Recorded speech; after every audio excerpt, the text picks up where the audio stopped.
Supportrice du LOSC, supporter du LOSC, bonsoir, bienvenue dans ce 34e épisode du Bistrot d'Aller le LOSC, le Bistrot d'Aller le LOSC, l'émission des supporters du LOSC pour les supporters du LOSC, une émission qui est réalisée chaque semaine par les Docs du Net et le site Aller le LOSC et qui reprend donc chaque semaine l'actualité brûlante de notre club favori. Au sommaire, ce soir, nous reviendrons sur LOSC Nantes, le dernier match au stade Decathlon Arena, des Lillois en mode Punto Bonito. Et ensuite, à la fin de ce long débrief, nous reviendrons sur le prochain rendez-vous des Lillois. Un bon plan ou un mauvais plan à 3. On le saura samedi pour cette finale du championnat qui va décider finalement de la place finale, 4e, 5e ou 6e. On a échappé à la 7e a priori. Donc, on le saura après ce match à 3. Pour aborder cette actualité, vous reconnaissez les piliers du bistrot, des habitués et des revenants. Donc, on va commencer par les habitués pour ne pas vous déstabiliser. Donc, on va commencer par Christophe de Vervic. Bonsoir, Christophe, comment vas-tu? Bonsoir François. Très bien, et bonsoir à tous les supporters du LOSC, bientôt de retour en Europe. Donc voilà, je vous embrasse. Ça donne déjà le ton de la conversation de tout à l'heure. Georges, bonsoir Georges, notre supporter tourquenois habitant près de Dunkerque. Comment vas-tu? Eh bien, excellemment. Et moi, je voudrais ajouter au bonheur lillois celui des Blancs et Bleus qui, depuis vendredi soir, ont obtenu leur billet pour la Ligue 2, bien sûr, les Dunkerquois, en espérant que la situation financière ne joue pas de mauvaise surprise. Ouais. Voilà, il y a encore malheureusement des mauvaises surprises possibles. C'est le football dunkerquois est en très bonne santé sur le plan sportif. Un peu moins bien, Il ouais, est sur le point de en vue mode, financier. disons, de guérison nécessaire sur le plan financier. Vous le reconnaissez également. Il est présent avec nous ce soir. C'est Gildas. Bonsoir Gildas, comment vas-tu? Bonsoir François, bonsoir à tous et bonsoir à tous les auditeurs. Est-ce que j'ai encore besoin de le présenter? Vous avez manqué, hein, mais il est là avec ses couleurs affichées dans son fond d'écran. Hein, il nous contacte de sa lointaine Italie, ou presque. Vous savez il ment un peu sur sa provenance. C'est comme sur les étiquettes, hein, made in China, et en fait, il vient de Taïwan. Donc, mais il est là, toujours présent, toujours prêt à nous faire profiter de ses analyses. C'est Lorenzo de la page du compte Twitter Dogs Italia. Bonsoir Lorenzo. Bonsoir François, bonsoir les gars. Et je suis depuis l'Italie, donc en direct depuis l'Italie, donc authentique. Voilà, c'est une direct authentique depuis l'Italie. Et vu que Georges a salué les amis de Dunkerque, j'en profite pour saluer les amis de Lecce qui viennent de se sauver en Serie A. Donc, deuxième année en Serie A, ça fait du plaisir. Et voilà. Et bonsoir Voilà. à tous et merci de m'avoir invité. Il est vraiment en Italie. Donc, d'habitude, on a un bio Lorenzo. Cette fois-ci, on a un Lorenzo bio. Il est vraiment naturel et C'est avec moi, c'est des moi. produits d'origine. Hein. Alors, bien sûr, avant de commencer, je voulais faire mon petit clin d'œil habituel aux filles. Hein. Il y avait le dernier match de la saison ce dimanche au Stadium Nord, donc Lille contre Brest. Alors, la semaine dernière, on était parti sur des hypothèses et des calculs arithmétiques. Saint-Étienne a mis tout le monde d'accord. Ils ont battu Albi 6-1. Donc, voilà, c'est tout. La messe est dite. Hein. Lille termine donc la saison vice-champion, mais monte en première division et finalement, c'est ça l'essentiel. Une huitième victoire de suite, alors que le jeu était joué depuis pas mal de temps. Un but de Julie Pian à la 78e minute. Une ambiance assez sympa au stade. J'étais présent et pour aller remettre, d'ailleurs, on avait promis à Rachel, la coach de l'équipe féminine du LOSC, la dernière émission de l'année dernière, on lui avait promis de lui remettre le livre de Georges dédicacé. Donc, rappelle-moi le titre, Georges. Terminus, gardez franc. Terminus gardez franc. Un peu pas plus tourquenois. Voilà, c'est le mot terminus qui m'avait perturbé parce que Tourcoing est tout sauf un terminus. Hein, donc voilà, je ne retrouvais pas le terme. Donc, on lui a remis le bouquin. Ça lui a fait très plaisir. Elle se souvenait du cadeau. Donc, Ah, elle se souvenait du cadeau. Et nous, on s'était engagé à lui remettre, donc l'année dernière, durant la saison suivante et on a tenu finalement parole, on lui a rendu à la dernière journée, donc elle a pu le prendre et elle nous a promis qu'elle allait le lire pendant ses vacances. Donc on salue Rachel et son équipe. Quelqu'un veut commenter l'accession une nouvelle fois, veut rajouter un mot? Parmi notamment ceux qui ne viennent pas régulièrement, Gildas ou Lorenzo, un petit mot sur l'équipe féminine? Bah, en fait, moi, j'attendais la fin de la saison pour faire connaître un peu l'histoire des filles, parce que je n'en ai pas évidemment parlé dans ma page Twitter. Après, j'avoue que j'ai pas trop suivi, mais je voudrais un peu faire voilà, une petite description de celle qui a été la saison pour pouvoir le raconter, même en italien, de façon que voilà, mes followers depuis l'Italie puissent comprendre un peu celle qui est le mouvement de football féminin au LOSC. Donc voilà, j'attendais un peu la fin de la saison pour faire un petit bilan, même si elles avaient déjà fêté à Morois il y a 2 semaines, si je ne me trompe pas, la montée. Mais bon, voilà, j'attendais un peu la fin Alors, pour décrire tout ça. si je peux me permettre, Lorenzo, tu peux même encore attendre 3 semaines parce que c'est quasi officiel. J'ai eu l'accord des deux personnes concernées. Nous terminerons la saison du Bistro de LOSC cette année par un spécial et uniquement consacré au football féminin, à la Parfait, section c'est féminine du parfait. LOSC. Donc ce sera le 20 juin, mardi 20 juin. Nous recevrons Patrick Robert. C'est un habitué. Et nous recevrons donc président de l'association et de la section féminine.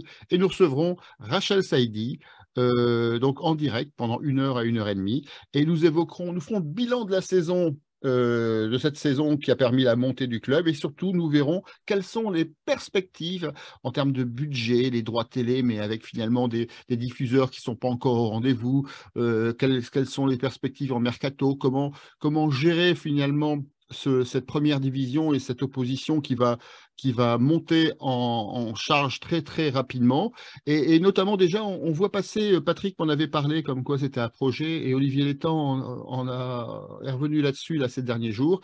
Ils envisagent d'essayer de faire jouer les matchs contre les très grosses équipes qui sont Lyon et PSG, hein, c'est le Clairement. niveau champion d'Europe, de faire Ah jouer ouais, à Pierre-Mauroy. Alors, soit sur des matchs spécifiques à Pierre-Mauroy, soit en levée de rideau ou en baissée de rideau, c'est ça qui est un peu plus original, d'un match de Ligue 1. En fonction d'un match qui serait par exemple à 13 heures, on ferait jouer les filles à 15 heures ou 15h30 avec les personnes qui choisiraient de rester dans le stade. Ça permettrait de célébrer le foot féminin et d'avoir finalement des audiences qui soient très sympathiques pour des matchs de gala qu'on pourra voir en D1 féminine. Mais J'espère que oui.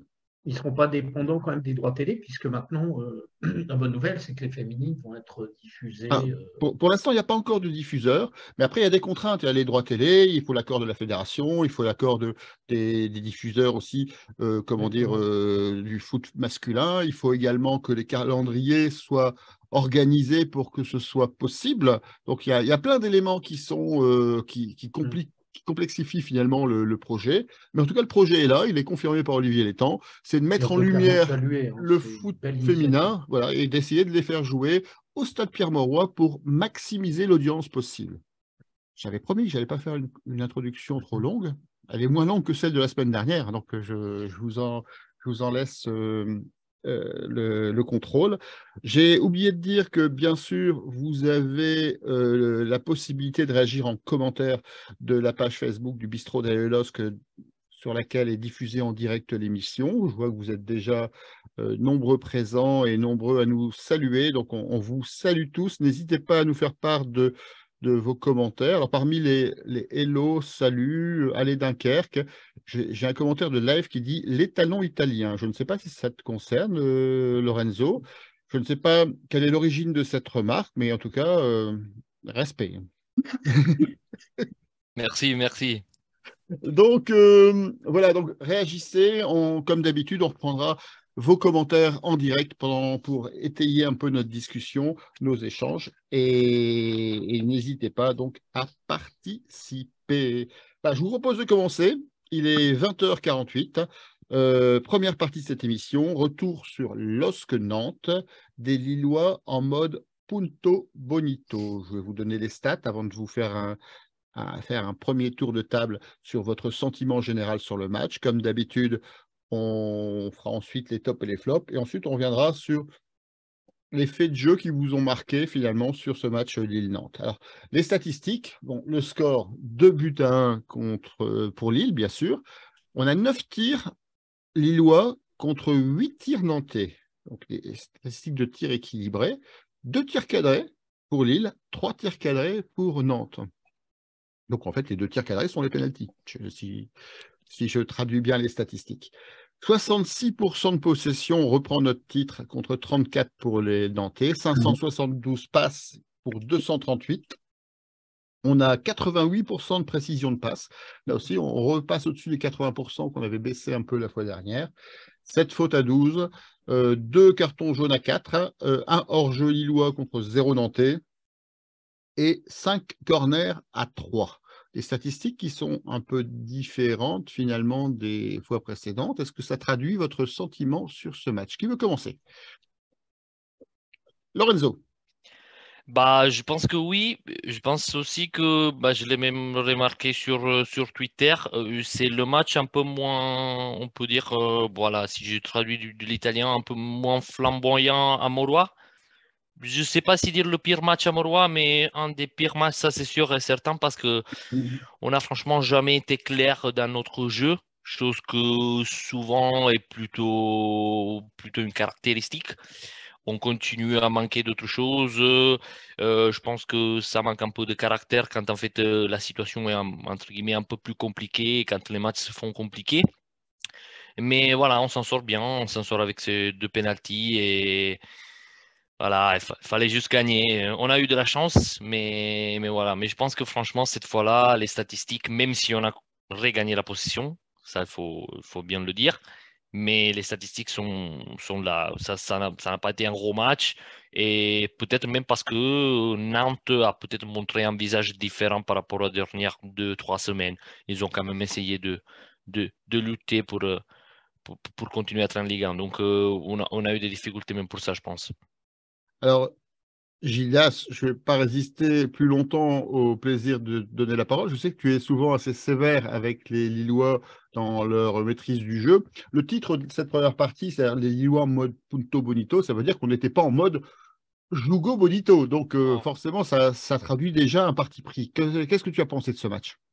Alors, ce que j'en ai pensé, là, on a explosé l'expected points, hein, parce que je crois qu'on a eu la réussite sur ce match qu'on n'a pas eu dans plein d'autres matchs finalement, parce que clairement, on passe par une belle porte, hein, on s'en sort plus que bien, parce qu'on a livré une prestation plus que moyenne, pour pas dire médiocre. On va dire le match était vraiment assez, pour moi, assez dégueulasse, quoi, hein. Il n'y a pas eu de tir cadré, tu l'as dit, à part les pénaltys. Il y a eu beaucoup d'erreurs techniques, des passes mal dosées, un milieu sans inspiration. Après, c'est vrai qu'il manquait les 2 André et les 2 Gomez. Il n'y avait pas Zegrova, il n'y avait pas Ounas. Et quand tu joues contre un bloc nantais en 4-5-1 qui resserre les lignes et qui vient pas nous chercher dans notre terrain, forcément, il faut être juste techniquement. Et ça n'a pas été évident. Donc voilà, on a gagné un match sans occasion. Alors qu'il y a d'autres matchs à Mauroy, je pense celui contre Rennes, on en a eu 7-8, si c'est pas plus, 3 poteaux et je ne sais combien d'occasions. Donc on aurait mérité largement de gagner, on fait match nul. Et là, clairement, un nul aurait été beaucoup plus logique et on gagne. Donc ça, c'est le football, donc tant mieux pour nous. La roue tourne au niveau de la réussite. Après Marseille, on en a eu un petit peu, mais encore plus là. Donc on va pas s'en plaindre. Mais clairement, ça manquait. On a senti que ça manque. L'absence d'André Gomes, elle a vraiment manqué, quoi. Il manquait d'un métronome au milieu, dans la qualité de passe. C'est lui qui donne le tempo et qui, on va dire, qui crée les décalages. Donc, on s'en sort bien, tant mieux, on va pas s'en plaindre. Il faut pas oublier que Nantes jouait sa survie. Ils étaient vraiment sur de très mauvaises prestations ces dernières semaines. Donc, on aurait pu se dire que ça allait être du gâteau. Mais moi, j'étais agréablement surpris par Nantes, qui vraiment a vraiment fendu chèrement sa peau. Donc, on a pression sur le match. Comme a dit notre entraîneur, l'important, c'est les 3 points plus que jamais. Parce qu'on va vite oublier ce match-là qui, comme a dit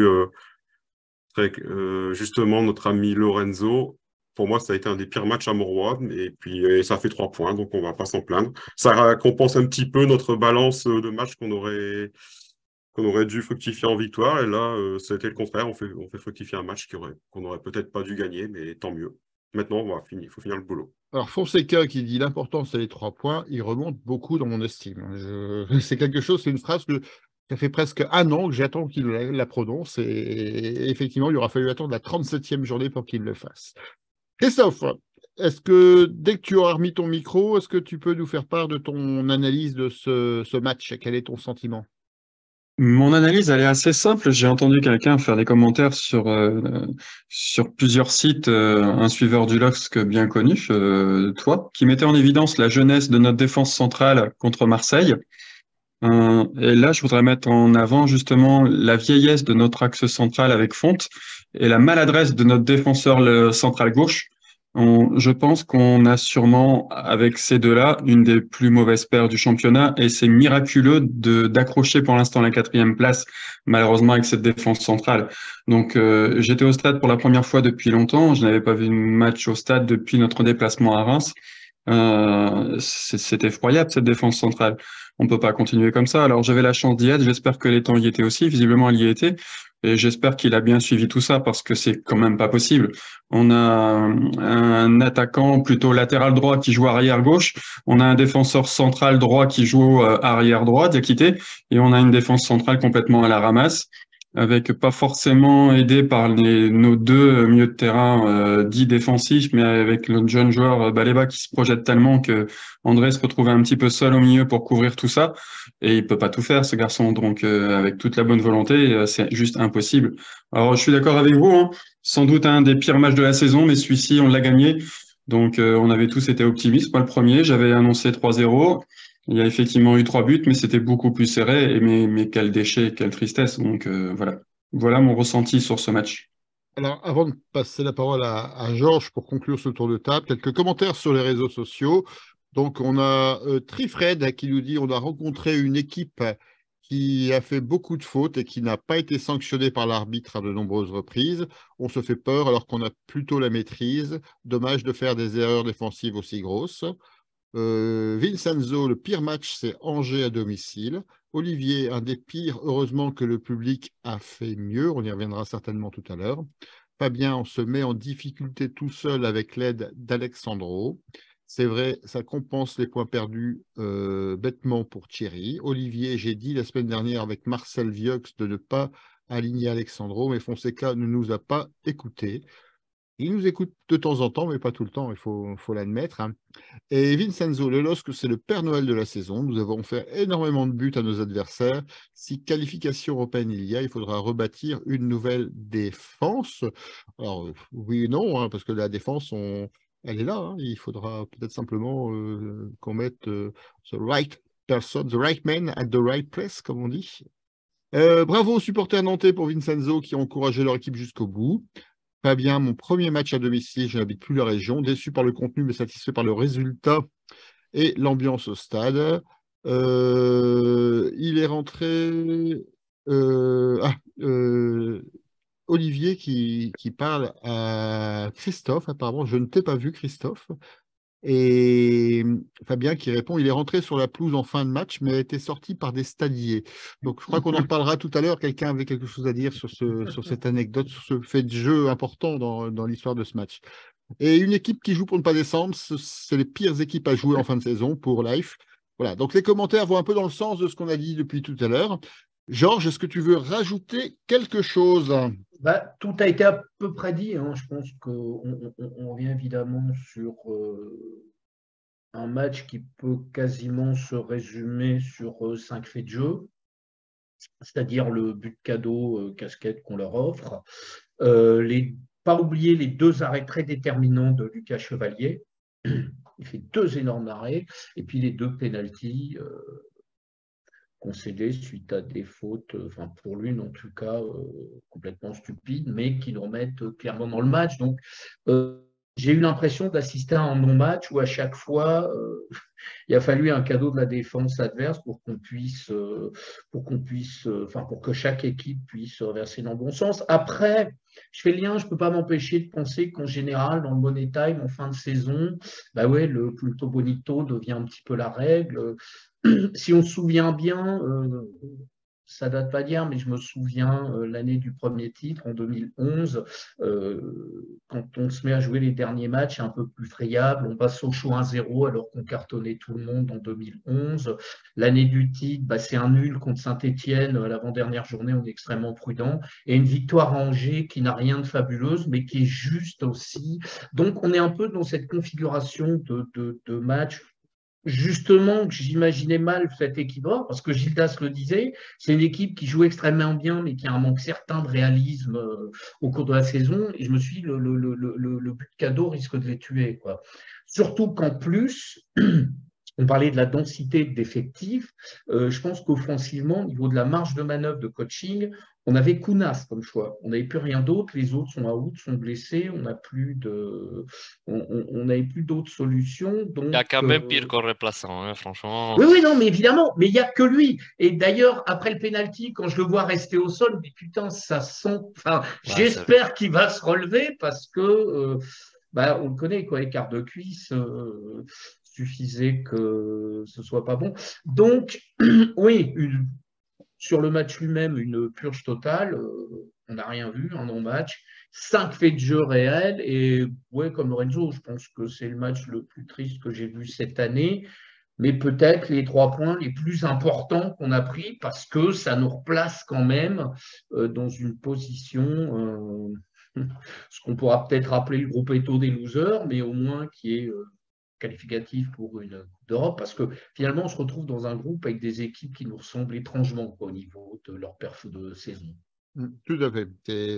C'est la course à la 4e place, on peut le dire maintenant, parce qu'on parlait de la course à la 5e place, mais Monaco est tellement mauvais que finalement c'est devenu la course à la 4e place. Était vraiment une course au ralenti. On dirait que personne ne voulait de cette place et chacune des équipes est irrégulière, mais au final, c'est le moins irrégulier finalement qui va remporter la mise. Je n'ai pas dit que c'était l'os parce qu'il reste encore le match à 3 qu'on évoquera tout à l'heure. Voilà, on a fait ce premier tour de table. Il est temps de passer à vos tops et à vos flops. Alors, je vous invite, vous qui nous suivez sur les réseaux sociaux, faites-nous part de vos tops et vos flops sur les commentaires. N'hésitez pas non plus d'ailleurs à partager cette émission sur vos réseaux, à liker, à faire donc des commentaires. Je vous rappelle également que l'émission sera disponible en replay sur notre chaîne YouTube à partir de demain matin, donc n'hésitez pas à aller la revoir si vous n'avez pas tout compris. C'est toujours utile de revoir les choses à tête reposée. N'hésitez pas et on essaiera de vous sélectionner quelques extraits sur le compte TikTok du bistrot pour essayer d'égayer un peu votre journée. Depuis quelques semaines, on essaye de mettre des petits extraits un petit peu rigolos pour finalement vous attirer et vous permettre de partager davantage nos productions. Alors donc, on va commencer dans le même sens. Lorenzo, est-ce que tu veux nous faire part de tes tops et tes flops pour ce match contre Nantes? Je mets Benjamin André, sûr et certain, parce qu'il est toujours là, il est toujours important dans la récupération. Franchement, c'est le joueur clé. Et voilà, il a été vraiment très, très, très important cette année. Donc, je le mets lui pour la constance sur l'année. Et après, évidemment, vu que je suis le premier, je mets Jonathan David parce que lui aussi, franchement, 24 buts. Je pense qu'il y a un but de Moussasso, je venais de lire, comme record de LOSC. Voilà, lui aussi, il a été très, très, très important. Et je le mets aussi pour l'importance qu'il donne au club, dans le sens que moi, je me trouve à parler souvent avec mes potes ici en Italie et il y a du monde qui me demande, mais Joe David, il joue comment? Parce qu'il en parle beaucoup ici, blablabla. Donc, grâce à lui, entre guillemets, c'est bien parce qu'il parle aussi du LOSC. Voilà, c'est vraiment le top, je dirais, pour la saison. Il y a un match encore, donc je ne veux rien dire. Mais c'est les deux gars que franchement, voilà, ils sont toujours là. Et dans le flop, je mets bien évidemment 14 millions, si je ne me trompe pas, à Mohamed Bayo. c'est vrai que peut-être ce n'était pas le début du match espéré. Il n'y en avait pas 14 millions de Mohamed Bayo sur le terrain. Hein. C'est son prix, il n'y en avait qu'un seul. Hein. C'est pour ça qu'on le voyait si peu. Non, mais j'ai dit, on l'a quand même payé cher et voilà. Il nous a pas aidé.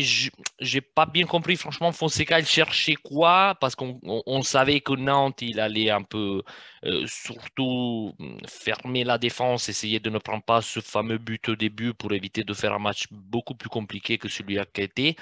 Donc voilà, ça a été compliqué, mais franchement, il a rien apporté. Et même lui, si on pense un peu à la saison, c'est vrai qu'il a marqué un but à Toulouse, je pense, le 2-0, qui a été plutôt important dans un autre match bizarre, mais voilà, la première mi-temps, voilà, c'était vraiment décevant. Alors pour Fabien, top Ounas, Chevalier, André, David. Et pour Fabien, le flop, Alexandro. C'était trop facile. Oui, c'est vrai. Mais même Bayo, ouais, c'est vrai que c'est pas trop rempli. Je salue ton effort. Alors, on va voir si les autres ont choisi également la facilité ou non. Gildas, quels sont tes tops, quels sont tes flops? Alors, les top chevaliers qui nous sauvent du 2-0 à un Ah, ça, moment c'est vrai. charnière. Il fait un arrêt du pied réflexe très important parce que s'il y a 2-0 à ce moment-là, c'est très compliqué. Et il fait aussi une claquette en fin de match qui est pas sortie d'avance. Je mettrais aussi André qui a été au four et au moulin à la récupération. Et bon, il a alterné le déchet technique et les relances propres, mais son activité, elle est vraiment indispensable. La rentrée d'Ounas, parce qu'il a apporté sa vitesse et sa touche technique quand même, qui manquait cruellement jusqu'à là. Il n'a rien fait d'extraordinaire, mais il a fait la différence. La preuve, c'est lui qui obtient le penalty. Bon, malgré son gros raté vers la 65e, je crois, où il met un missile 10 mètres au-dessus, quoi. Voilà. Puis après, en flop, évidemment, Alexandro, hein, qui me rassure pas du tout dans ses transmissions. Il dégage pas du tout de sérénité, ce joueur-là. Il a des lacunes techniques et il donne un cadeau incroyable aux Nantais pour ouvrir le score.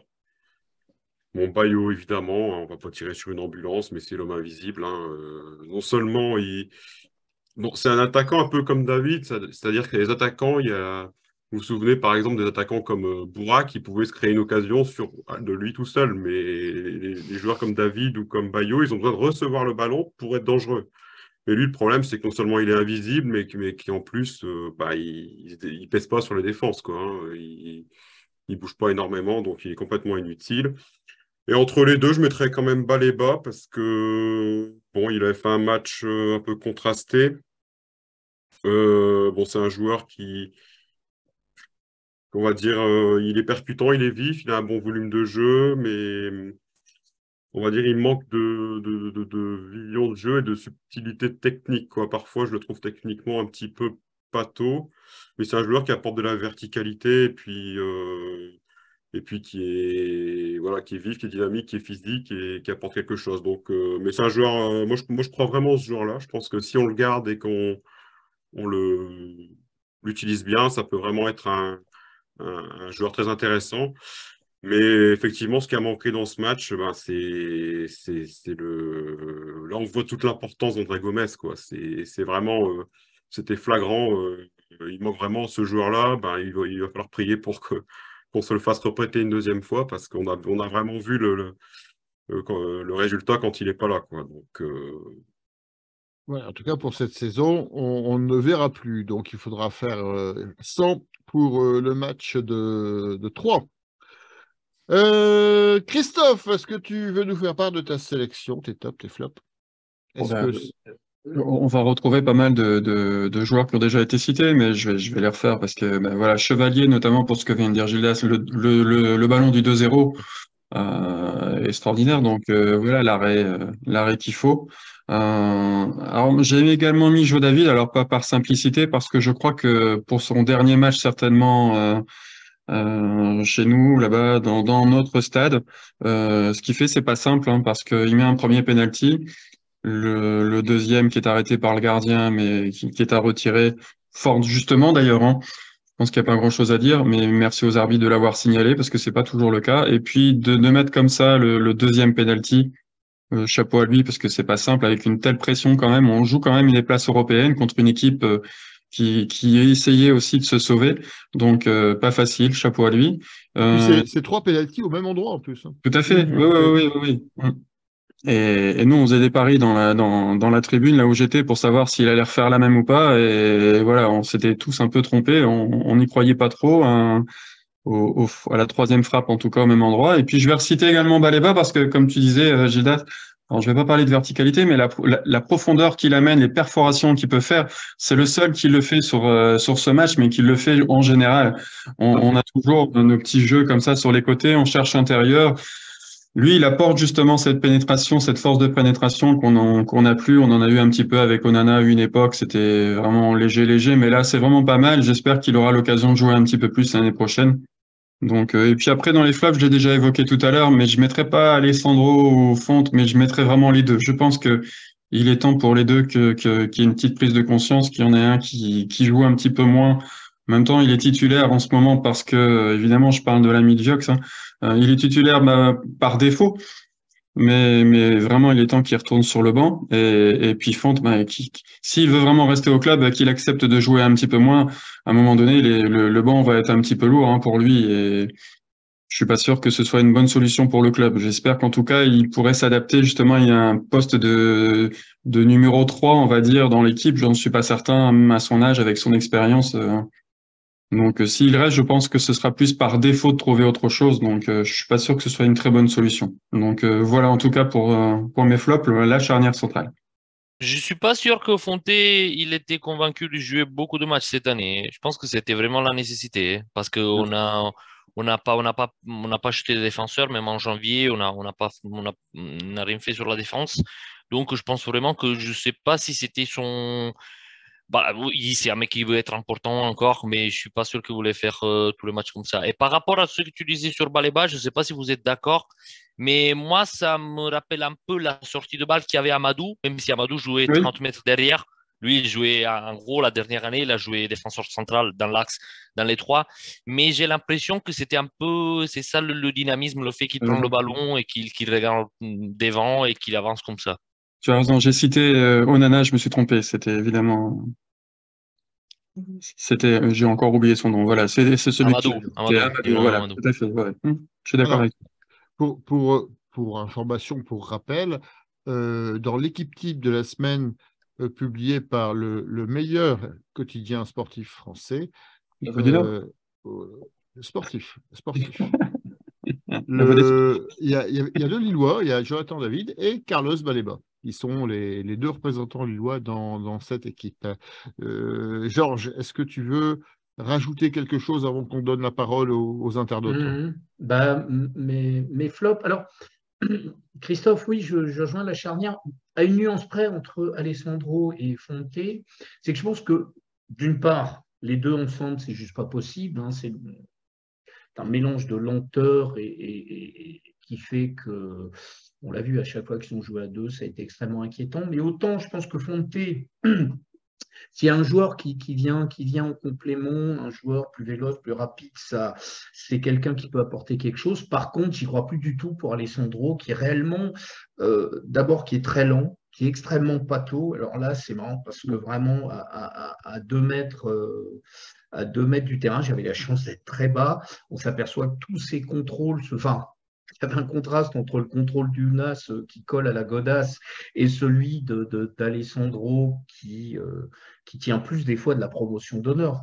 Il y a des parpaings à la place des pieds. Hein. Ouais, non, mais vraiment. D'ailleurs, le but, c'est ça. Et combien de fois on le voit d'ailleurs dès qu'il est balle au pied, la technique, souvent, c'est je tourne le dos à l'adversaire et je provoque la faute en me projetant en avant parce que je ne sais pas quoi faire du ballon. Il y a un vrai problème de niveau technique chez Alessandro qui est assez criant de vérité. Il y a un placement qui n'est pas toujours opportun et il est extrêmement lent. Donc, il y a une vraie combativité. Je pense que le seul point positif doit être son jeu de tête. Non, je pense que c'est juste quelqu'un, j'en suis intimement convaincu maintenant, qui n'est pas au niveau d'un club de haut tableau de Ligue 1, quoi. Donc, évidemment, je le placerai en flop parce que ce but, c'est. Et puis, autant, je me souviens, Diallo, on avait concédé un comme ça contre Monaco en début de saison, mais on sent que chez Diallo, voilà, c'est l'accident. Chez Alessandro, j'ai souvenir du match à Reims, dès qu'il avait le ballon dans les pieds, j'avais très peur. Donc, forcément, c'est un gros flop. Et l'autre gros flop, c'est aussi une confirmation de la saison ambiante, c'est notre ami, j'ai un trou, Bayo titulaire. On l'a vu contre Clermont, les 2 premiers matchs de la saison. Dès qu'il entame comme titulaire, il est fantomatique, il est maladroit, il n'existe pas. Les seules fois où il a été un petit peu déterminant, c'est les fois où il est rentré en cours de match dans des matchs joués, pas forcément face à des équipes extrêmement fortes. Mais je trouve que c'est beaucoup trop insuffisant parce que je pense qu'au prix où on l'a fait venir, on envisageait clairement un titulaire et pour l'instant, il n'en amène aucune garantie. Donc pour moi, c'est les 2 gros flops. Vous avez parlé de Chevalier, alors en effet, quoi, sur les 2 faits de match, enfin les 2 arrêts qu'il a à faire sont 2 arrêts extrêmement déterminants. Le premier, il est juste incroyable, c'est réflexe au pied au ras du sol, c'est quasi inéritable, c'est Mélianès, donc je place Chevalier. Jonathan David, alors c'est pareil, quand tu es à 2 mètres du sol, c'est là que tu réalises à quel point le mec est rapide.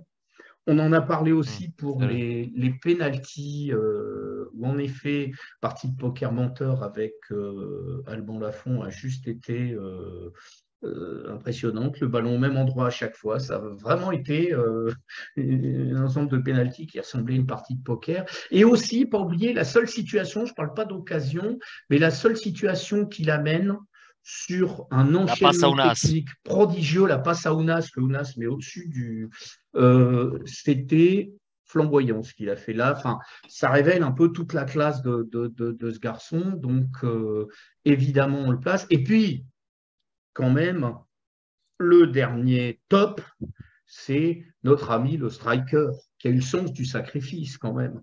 Rentrer à ce moment-là pour casser le rythme du match à 10 minutes de la fin, un vrai sacrifice quand on sait que le mec a dû se faire 48 heures de garde à vue, va sans doute avoir une paire de mois, voire d'années d'interdiction de stade. C'est vraiment un vrai sens du sacrifice, quoi. Et ce qui me permet de dire que voilà, nous, pour enjamber on a les des barrières, il faut le strikers en faire. tribune. Hein. C'est vrai que là, Pour enjamber les barrières hein. en bas, il faut le faire. Bravo. Voilà. Nous, on a des strikers en tribune, alors que d'autres ont des frotteurs.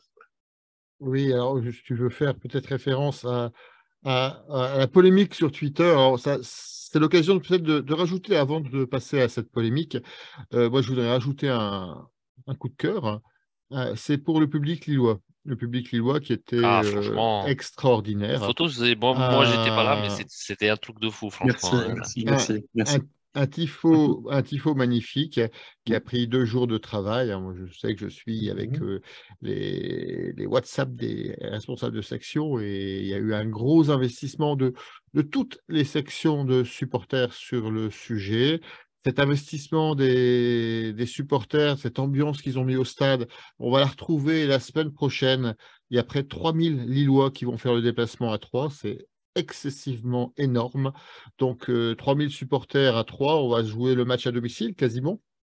Donc, cet engagement des supporters lillois, cette mobilisation pour aller chercher cette qualification européenne, moi, je voulais la souligner et rappeler qu'effectivement, il y a du public, il y a des supporters actifs dans beaucoup de stades du Nord-Pas-de-Calais, notamment à Decathlon Arena. Et 3000 pour l'instant, parce qu'il réouvre encore des… Oui, à peu près 3000 pour l'instant. Il y a une tribune qui va réouvrir aujourd'hui, je crois, ou demain. Mais il peut qu'elle soit pleine aussi, donc on sera peut-être de 4000, c'est-à-dire qu'on remplira le stade en moitié quasi. Est-ce que je peux rajouter une chose sur ce qu'a dit Georges il y a quelques instants sur 2 joueurs, tu as cité Alessandro. Je pense que le seul geste technique qu'il maîtrise vraiment bien, c'est « excusez-moi, elle est pour moi, c'est moi qui fais l'erreur ». C'est à peu près la seule qu'il maîtrise. Et sur le match avec le système Bayo, c'est la deuxième fois qu'on le voit, en tout cas au stade. On avait joué comme ça le premier match, notamment contre Auxerre, avec Jo David à droite, et il marque 2 buts très très vite. Et derrière, ça devient plus compliqué. Et on a retrouvé un petit peu les mêmes errements de l'attaque avec… il y avait eu le match contre Clermont aussi, le 0-0. Oui, c'est vrai. Ça n'avait pas bien fonctionné. voilà. Après quelques matchs, justement, il avait eu des entrées très prometteuses en sup, si vous l'avez été pas mal du tout. Mais c'est pour ça que j'insiste bien sur le Bayo titulaire, quoi, qui est. C'est ça. Il maîtrise bien les entrées, oui. Après, moi, j'ai pas écouté les interviews de Fonseca. Je sais pas c'était quoi son idée avec ce schéma au début du match, hein.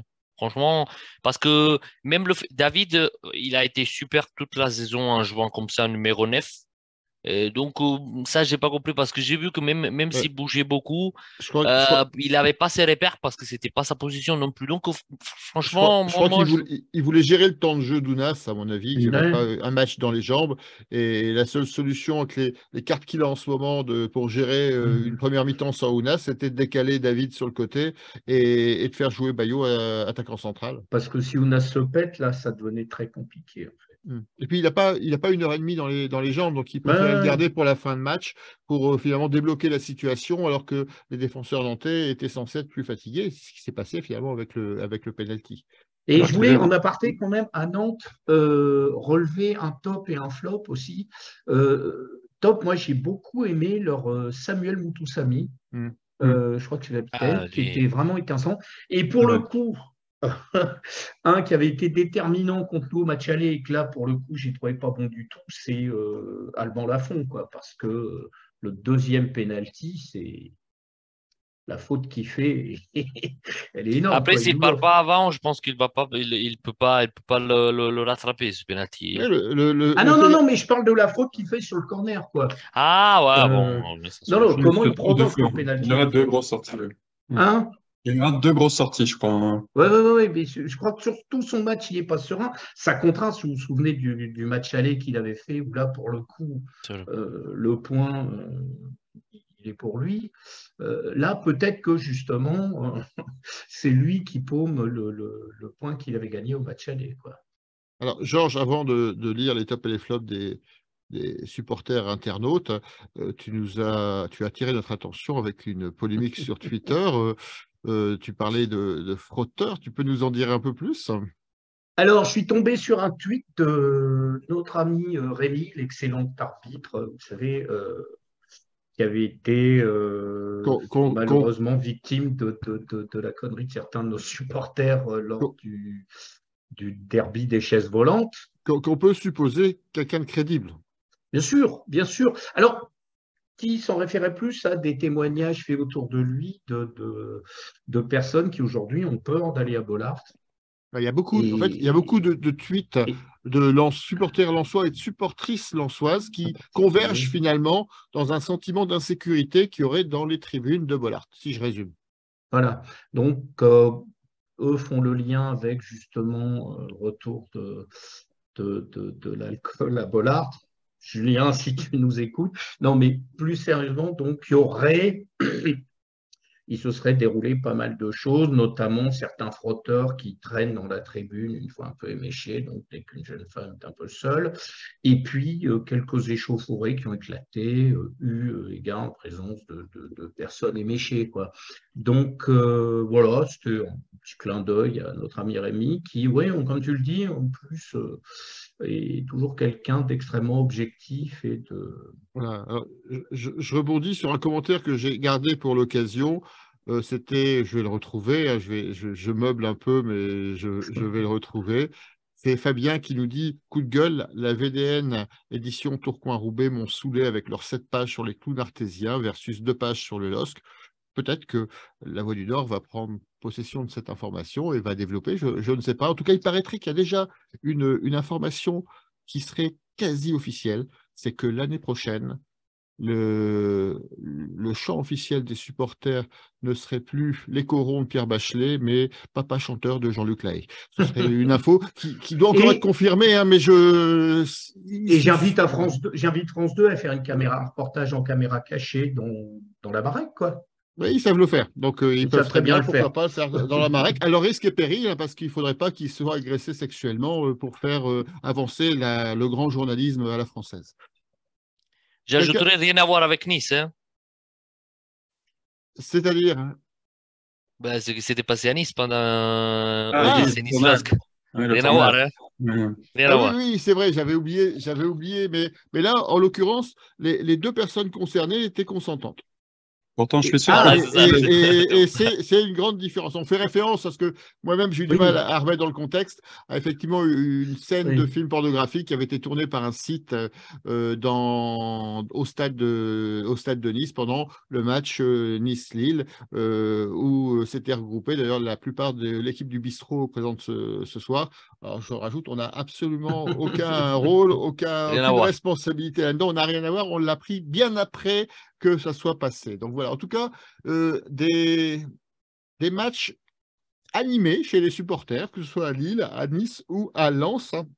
et je suis Et sûr qu'il y a beaucoup de Jean-Pierre Michel à Bollaert. voilà. Ah, ça. C'est Et pas alors, Louisette qui s'est plaint, non? Elle sait pas. on n'a pas les noms, mais c'est en tout cas c'est une nouvelle qui est très surprenante et d'apprendre ça finalement de façon incidente sur Twitter, ça laisse sous-entendre qu'il y a un vrai problème. Bon, maintenant, il faut voir comment D'ailleurs, ça va être traité par le il y a club. une telle insécurité à Bollard que les adversaires, les équipes adverses sont obligées de se barrer en trombe en oubliant des joueurs.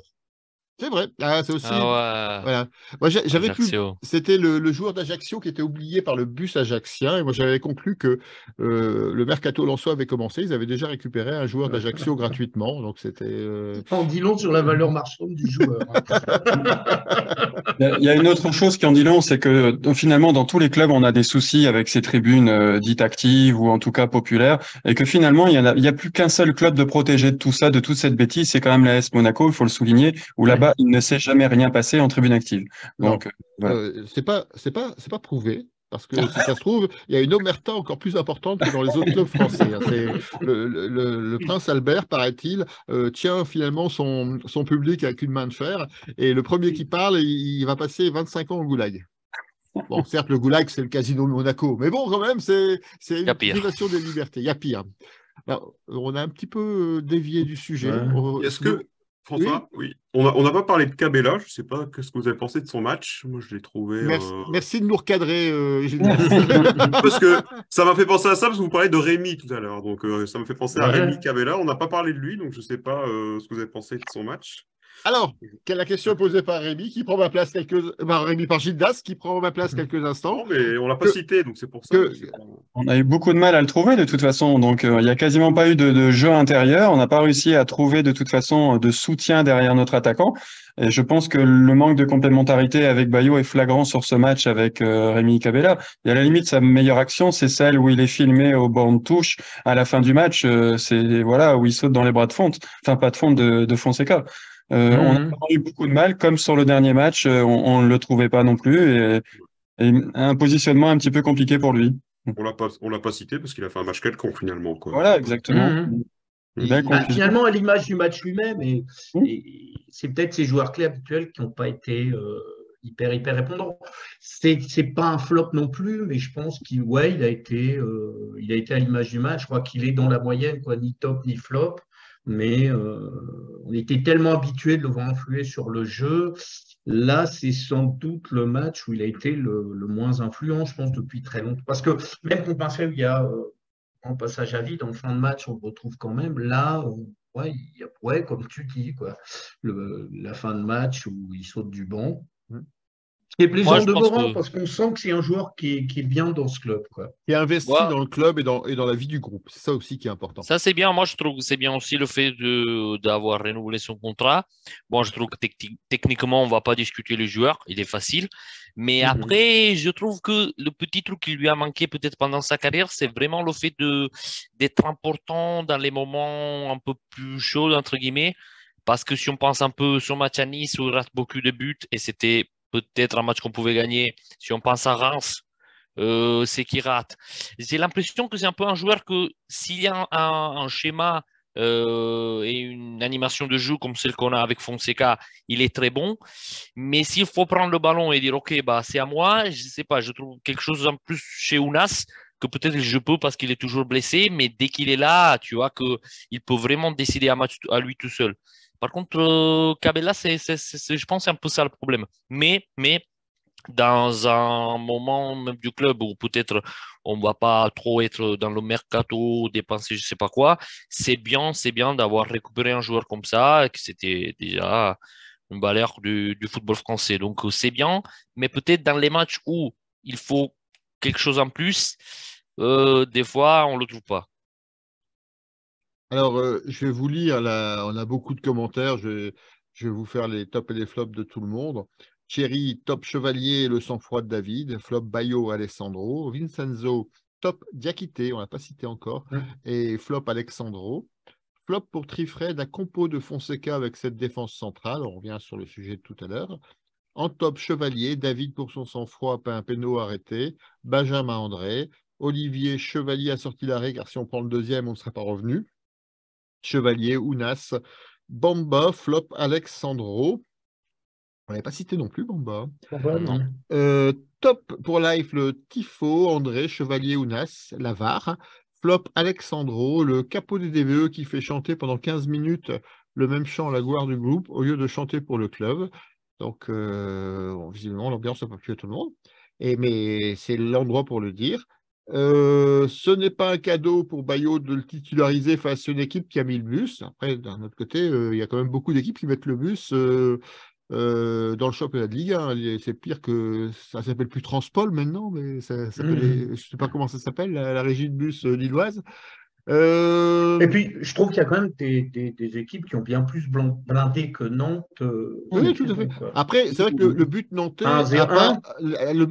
a renforcé un peu leur stratégie défensive. Ils sont passés en 4-5-1 en gros, la deuxième mi-temps. Après, en deuxième mi-temps, oui, forcément. Oui.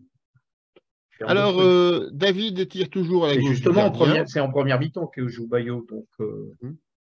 Donc, Olivier, David les tire toujours à la gauche du gardien. Il ne fallait pas révéler le secret, Olivier. Oh, vraiment, comment on va faire la saison prochaine? C'est vrai, il ne sera plus là. Donc, j'espère que les Anglais pour Jonathan David, que les Anglais n'ont pas lu ton commentaire.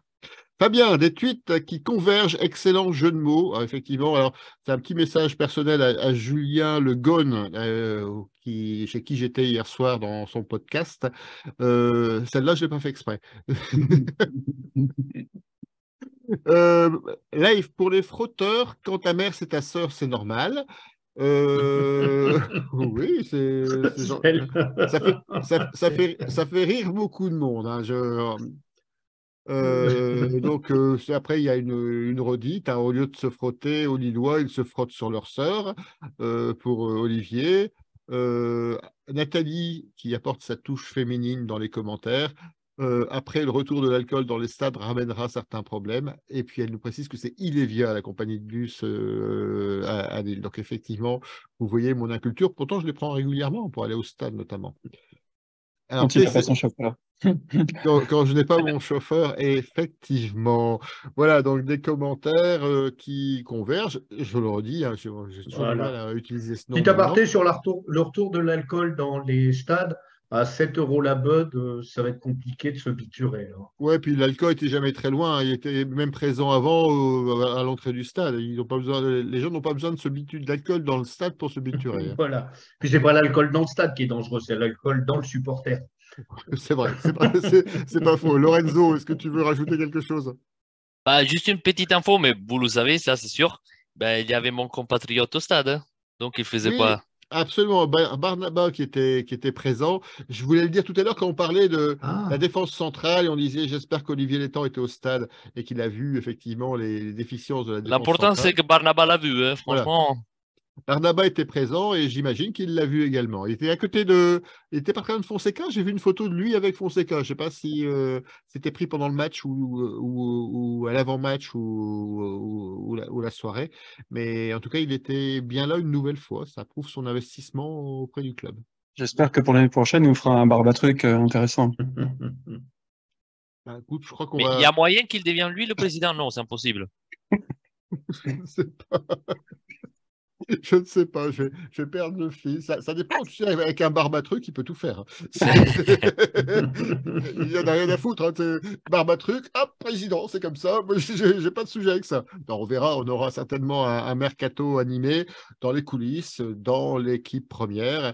On verra pour l'instant. On va laisser les journalistes spécialisés et les agents nous envoyer toutes leurs rumeurs. On va essayer de faire le ménage et on va attendre ça sereinement. Mais d'abord, il faut terminer la saison. Alors, est-ce que vous voulez rajouter, il est déjà 21h32, on était très bavard sur ce match. Est-ce qu'il y a un fait de jeu qui vous a marqué sur ce match? Est-ce que vous voulez revenir sur quelque chose ou on passe directement à 3? Bien, 3. Ouais, non. Pas un mot sur les pénaltys? On l'a déjà évoqué tout à Moi, l'heure. je pense qu'on Il y a- l'avait évoqué, David. Ouais, mais il y a beaucoup de supporters. Alors, là aussi, je reprends les échanges que j'ai eus hier soir. Il y a beaucoup de supporters à l'extérieur de Lille qui nous disent, ouais, David, c'est bien, mais 12 pénaltys, c'est beaucoup. Vous avez les arbitres avec vous. Est-ce qu'on a les arbitres avec nous ou est-ce que c'est pas lié au jeu de Fonseca, justement, un jeu finalement où on porte le ballon et on essaie de rentrer dans les surfaces, qui amène justement ce nombre important de pénaltys dans la saison? On l'a connu, je ne sais pas si vous vous souvenez, par le passé, quand un joueur, comme on avait un joueur comme Gervinho, on avait 15 pénaltys par saison. Parce que Gervinho, c'était un slalomeur de surface et qu'il n'y avait pas 50 façons de l'arrêter. Là, on retrouve la même chose, des petits gabarits. Si on prend les 2 pénaltys sifflés, les 3 derniers, celui contre Marseille, celui et les 2 contre Nantes, il y a dans l'eau sans doute des erreurs défensives, mais lequel de ces 3 pénaltys peut paraître litigieux, je ne vois pas. Puis les pénaux, il faut les provoquer, quoi, je veux dire. Oui, non, mais c'est ça. Mais et ça même fait là, partie du jeu. Bon, je dirais le deuxième contre Nantes, c'est clairement une sortie foireuse d'Alban Lafont, mais alors, évidemment, il peut y avoir ce ressenti de lésé parce que les faits s'enchaînent presque de façon fatale. C'est-à-dire qu'en premier temps, il y a un corner, paf, la VAR avec un pénalty, mais le pénalty, il est incontestable. Alban Lafont l'arrête, pouf, on repart sur un corner. Ben non, on va retirer le pénalty parce que.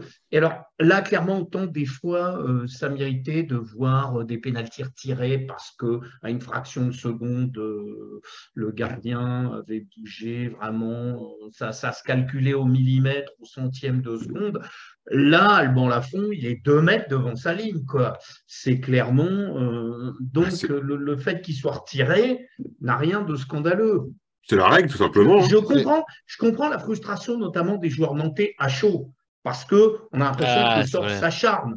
Mais dans la réalité des faits, les décisions prises ne peut pas être autrement. Revoyez le ralenti, Alban Lafont, c'est pas juste un pied qui décolle bien de la ligne, il part sur ses 6 mètres. Quoi. À ce moment-là, il y a 2 mètres devant sa ligne. Après, Joe David joue bien le coup parce qu'il tarde à tirer, finalement, et il provoque Alban Lafont à se déplacer devant sa ligne, mais c'est à lui de jouer le coup, et puis il sait où il va la mettre, hein. Donc forcément, il sait que s'il ne part pas un quart de seconde avant, il ne va pas la toucher. Donc il part un gros quart de seconde avant, voire même une demi-seconde, et ça fait qu'il est à 1 mètre de sa ligne quand le ballon est touché par Joe David. Donc pénalty à retirer, c'est tout à fait logique. D'ailleurs, si vraiment l'arbitre avait été tatillon et méchant, la première intervention d'Alban Lafont est quand même passible d'un carton jaune. Et en théorie, juste avant, quand un gardien de but ne respecte pas même la faute, c'était carton jaune. Pied, ça peut être c'est-à-dire que si vraiment l'arbitre avait appliqué le règlement à la con, il expulsait Alban Lafont, quoi. Tout à fait. Donc, 2 cartons jaunes consécutifs. Voilà, je trouve que de ce point de vue, là pour le coup, ça aurait été très très dur, mais c'est bien la preuve. Je pense que si vraiment l'arbitre avait voulu léser Nantes, là, c'était du pain béni, il mettait un rouge à la fond, quoi. Après, si on revient un peu sur ce que tu as dit, Georges, c'est vrai que tu as fait le parallèle avec Gervinho. C'est vrai qu'on avait un joueur de pénétration et on avait à cette époque-là un joueur de surface typique, voire même de 6 mètres avec Moussasso, qui claquait le nombre de buts. Je pense que sur son record, il y en a plus de la moitié qui sont dans les 6 mètres. Cette année, on a un jeu qui passe beaucoup par les côtés. On cherche un joueur intérieur, on fait des courses croisées avec des déplacements d'attaquants. Et forcément, à partir du moment où on a une défense reculée, on trouve les petits espaces, on a des risques de provoquer des pénaltys. On a la chance de provoquer des pénaltys. C'est une partie du jeu du LOSC cette année. Donc, il n'y a aucune raison qu'à partir du moment où on applique la VAR, les pénaltys soient pas sifflés quand on y a droit, de toute façon. À part l'animation offensive, et ça, je dis, c'est mérité à Fonseca, mais c'est même le style des joueurs. Les Cabella, les Ounas, c'est que du dribbling. Donc, à un moment donné, si le défenseur n'est pas précis, voilà, il y a faute. Donc, je serais curieux d'avoir d'ailleurs la stat sur qui les fautes sont le plus provoquées pareillement, comme à l'époque, il y avait Hazard, Gervinho. C'était d'ailleurs beaucoup plus souvent Gervinho, mais Hazard, régulièrement aussi, se faisait sécher en surface. Je pense que sur les 15-16 qui étaient provoqués sur la saison, à 90%, c'était Gervinho, Hazard. Là, je n'ai pas regardé, mais je serais curieux si on se reviendrait de voir quels sont les joueurs qui provoquent. Alors, sur les 3 derniers, il y a 2 fois Baleba, évidemment, mais voir sur les précédents, en fait. Mais Baleba, parce que c'est un joueur de pénétration Bien et sûr. forcément, c'est sur ce type de joueur qu'on va faire des fautes. Sinon, je crois qu'il y a aussi Ounas, il y a Cabella, il y a Zegrova qui a également voilà. provoqué plusieurs pénaltys. Donc à chaque fois, ce sont des joueurs. Bamba, on a provoqué quelques-uns aussi, des joueurs qui, quand ils décident de pénétrer, ce qui n'est pas toujours le cas au LOSC cette année, on s'en est suffisamment plein. Et donc, voilà, quand ils décident de pénétrer, ben forcément, la seule façon d'arrêter pour les défenseurs regroupés, c'est de faire des fautes parfois et ça provoque des pénaltys. Et heureusement, on a un maître en tir de pénalty qui est Jonathan David, qui n'en a pas raté beaucoup. Et quand il rate, et on lui offre le droit de retirer parce qu'il y a une faute du gardien. Et si on compare, pardon, François, avec les années précédentes où on avait l'année du titre Bourak qui tirait de 35 mètres et qui mettait en lucarne, l'année dernière où il était hors jeu, sa dernière saison où il était tout le temps hors jeu, c'est beaucoup plus compliqué d'avoir des pénaltys quand on est hors jeu à 35 mètres que cette année où on a des joueurs qui pénètrent dans la surface. Par contre, quand tu tires et que tu marques à 35 mètres, statique. Par contre, quand tu tires et tu marques à 35 mètres, il n'y a plus de problème de pénalty, on s'en fout. Parce qu'un tir à 35 mètres, ça devient un pénalty tellement c'était précis, tellement c'était puissant. Alors, des commentaires pour terminer cet après-match de Nantes. Fabien, Girotto à Nantes, j'aime bien. Comme dirait l'autre, moi, Girotto, Giro. Et Vincenzo, quand est-ce que Barnaba recrutera un joueur italien au LOSC Vincenzo, je ne sais pas. Ça serait pas mal. Déjà, il y avait Zorte en janvier, mais après, il a préféré Sassuolo pour jouer je ne sais pas quoi. Mais bon, comme d'hab, la 15e place. Mais voilà. En aparté aussi, on l'a oublié. Désolé de revenir là-dessus quand même. C'est l'entrée du petit jeune dont j'ai oublié le nom devant. Messoussa, non? Messoussa. Qui a touché quasiment qu'un seul ballon, mais sur lequel il y avait de l'inspiration, quoi. Il s'est passé quelque chose. C'est-à-dire que sur cette occasion, il ne s'est pas passé grand-chose. Je pense qu'il a plus amené en 1 minute que Bayo dans toute sa mi-temps, quoi. C'est juste un petit clin d'œil parce que vraiment, j'ai bien aimé la petite fulgurance du gamin. En plus, il le fait à un moment quand même où il est tout seul devant, puisque là, c'est nous qui avions décidé de mettre le bus. Mais j'ai bien aimé. C'est Amine Messoussa, en fait, qui est rentré en fin de match. Et c'est vrai, c'est l'occasion aussi de souligner ce qu'on a souvent regretté parce qu'il n'y avait pas forcément la possibilité de le faire, c'est l'apport des jeunes dans l'équipe cette année. On a des jeunes qui sont devenus des titulaires quasi indiscutables ou qui le deviendront très rapidement l'année prochaine. Je pense à Chevalier, je pense à Yoro, Baleba, je pense à Diakité, qu'ils soient formés ou post-formés ou recrutés par le LOSC. On a des jeunes qui sont à la frontière finalement du groupe, comme Messoussa, comme le jeune arrière latéral dont le nom m'échappe, mais qui aussi fait des apparitions dans le groupe très régulières. Donc on a vraiment un bon potentiel pour l'année prochaine et une belle matière première dans laquelle on pourra construire l'équipe de l'année prochaine. Alors, je termine les commentaires et après, on va passer à la suivante. On dit pour Trifred que nous sommes le nouveau Lyon avec les pénaltys, mais on a des dribbleurs. C'est Fabien, c'est le jeu de Fonseca qui fait que le LOSC obtient beaucoup de pénaltys. On l'évoquait tout à l'heure. Fonseca l'a très bien expliqué en conférence de presse. Donc, pour une fois, c'est nous qui l'avons écouté et pas lui. Petite plaisanterie. On a eu contre nous des pénaltys sifflés très sévères pour Trifred. Olivier, le premier, peut mettre un rouge. Trifred, non, après c'est une discussion privée, je vais les laisser entre deux. Et puis Trifred, puis nous on aime rentrer dans le but à défaut de tirer, on le disait tout à l'heure. Et ensuite, Messoussa très fort, il survole en réserve, nous dit Leif Eriksson. Voilà, moi je voulais demander ça parce que c'est souvent quand il y a des jeunes qui montent aux premières équipes, ça veut dire que Bah, en fait, ils ont fait des belles choses en deuxième équipe. Donc, voilà, oui, ça aurait été ma question, en fait. Voilà, donc ce sont des joueurs qui s'éclatent un petit peu en National 3, même si les résultats ne sont pas probants, ils ne sont pas encore sauvés, il reste un match et ils sont en position non relégable, mais ils sont encore à portée de fusil des derniers. Mais c'est vrai que c'est en tout cas une volonté de Fonseca d'aller puiser finalement pour étoffer son groupe. Après, il n'a peut-être pas le choix, parce que peut-être qu'avec les blessures, avec les Ah, suspensions, il n'a pas le ah, choix non plus, mais au moins, il ne fait pas que les mettre sur le banc, il les fait rentrer. Alors, des fois, là, c'est pas grand-chose, c'est 3-4 minutes de temps de jeu, mais ça permet aux joueurs de prendre de l'assurance, d'avoir sa première sélection officielle en Ligue 1, et puis de montrer des choses qui sont intéressantes, parce que vous avez défini son apport vous-même dans cette émission. Il faut rappeler également que Verginius étant en équipe de France, du coup, ça libérait une place pour ce jeune. Tout à fait. voilà, Coupe du Monde du vent. Ouais. Coupe du Monde des U20, ils ont d'ailleurs été éliminés après Oui. deux, Il a marqué 3 buts, je crois. 3 buts, tout à fait. Il y a eu 2 défaites pour les 2 premiers matchs. Ils ont gagné le troisième 3-1, si je ne dis pas de bêtises. Alors Non, que, Contre Honduras. voilà, contre le Honduras, et ils devaient en fait gagner 4-1 avec 3 buts d'écart pour pouvoir espérer une troisième place qualificative. Donc, ils n'ont pas réussi à aller jusque-là. Oui, et François, juste une petite chose, les Rennais, j'ai vu sur Facebook qui disent qu'on a besoin de pénalty pour gagner un match. Effectivement, eux, ils en auraient bien eu besoin aussi en Ligue Europa, parce que je crois qu'ils se sont fait éliminer, il me semble, au pénalty. Je crois contre Shakhtar Donetsk. Shakhtar. Donc ils sont fâchés avec les pénaltys apparemment. Voilà. Alors moi, je dis rien là-dessus parce que sur les dernières éliminations en Coupe nationale ou les pénaltys, on n'a jamais C'est été vrai que très nous, flamboyant sur ce sujet-là. Mhm. Autant on les marque en temps de jeu, autant sur les phases décisives, on a un petit peu de mal à Et enchaîner puis, les bons Ça, c'est résultats. sûr. Gildas, tu parlais du match aller à Rennes, on a 7-8 occasions.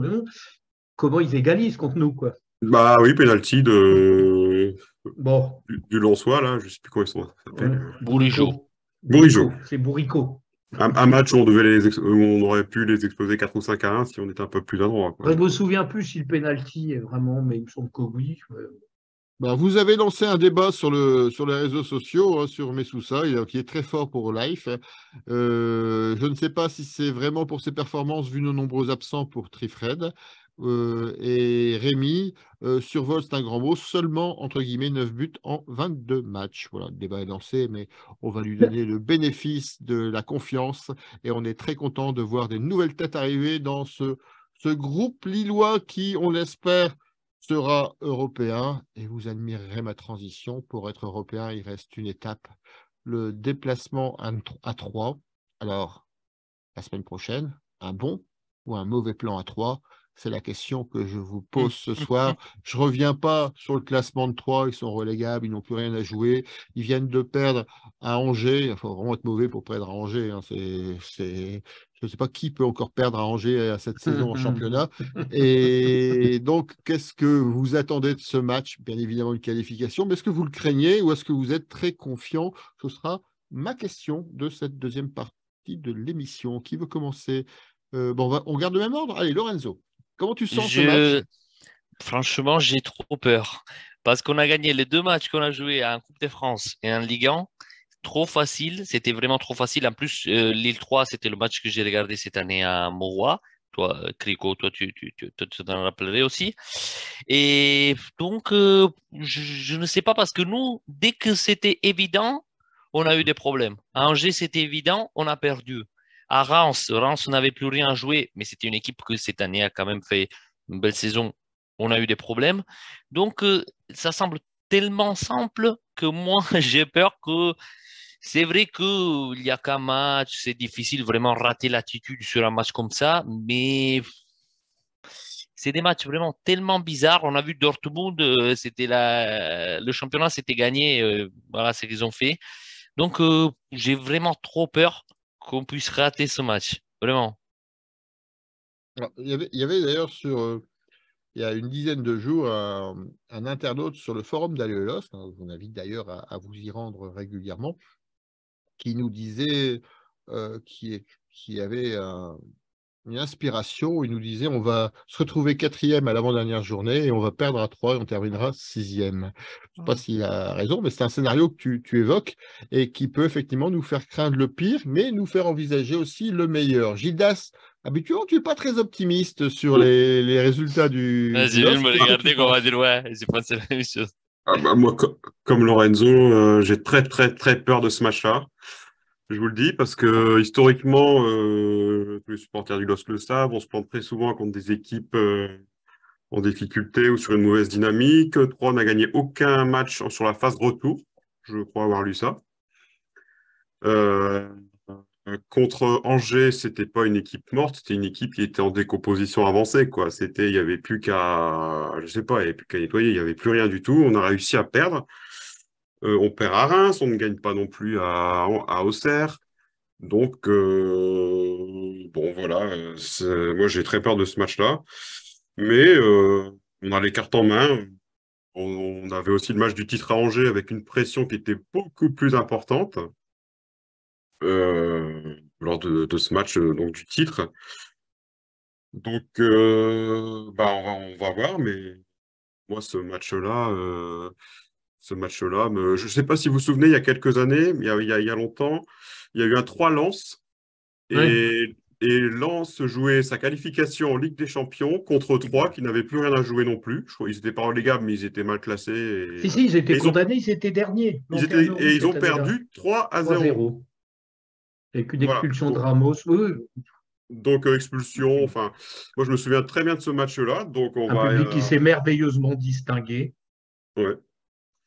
Il frottait déjà sur la pelouse. Hein, il frottait déjà? Ah non, là, il balançait. Mettez les sièges sur la pelouse. Quoi. Donc, mais en chantant les coraux. Voilà. Et pour anecdote, l'année suivante, donc, ils passent de la cave au grenier, puisqu'ils se qualifient quand même pour l'Intertoto où ils seront jetés pour Copenhague. Et c'est l'année suivante qu'ils prennent l'ascenseur pour la Ligue 2. Gildas, on va te laisser conclure. On sent te couper. Oui, donc attention à ce match-là, mais le Rennes va à Brest, c'est pas gagné.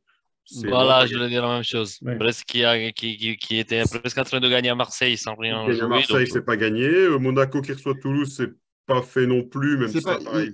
Ils reçoivent ou ils vont à Toulouse? Ils reçoivent, je crois. Ils reçoivent, mais comme tu as dit tout à l'heure, François, c'est vrai que bah, on est avec les équipes qui nous ressemblent. Hein. Rennes, depuis l'après-Coupe du Monde, c'est un bilan très mauvais. L'après-Terrier, c'est à Rennes. Ah ouais, l'après-Terrier, depuis qu'ils ont perdu ce joueur-là, et l'après-Coupe du Monde, c'est énormément de défaites et beaucoup de mauvais matchs. Oui, très irréguliers. Et Monaco, c'est des séries. Parfois, ils ont 5-6 matchs où ils cassent tout. Et puis après, en 5-6 matchs, ils disparaissent sans savoir pourquoi.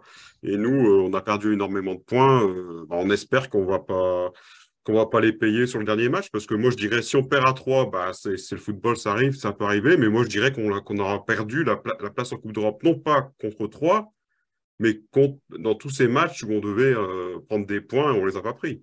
Par notre faute, par notre maladresse, je ne vais pas refaire la liste, mais voilà. Quoi, j'ai un scénario pour cette dernière journée. C'est les 3 équipes fidèles à leur tradition perdent et on reste 4e. Ce serait à l'image de toutes ces équipes. Il y a moyen que Monaco perde contre Toulouse.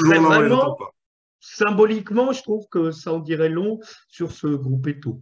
Donc moi, perso, je serai à 3 samedi. Et puis donc, on espère quand même faire la fête. Et si on perd et que les 2 autres perdent, bah, on fera la fête quand même et on espère.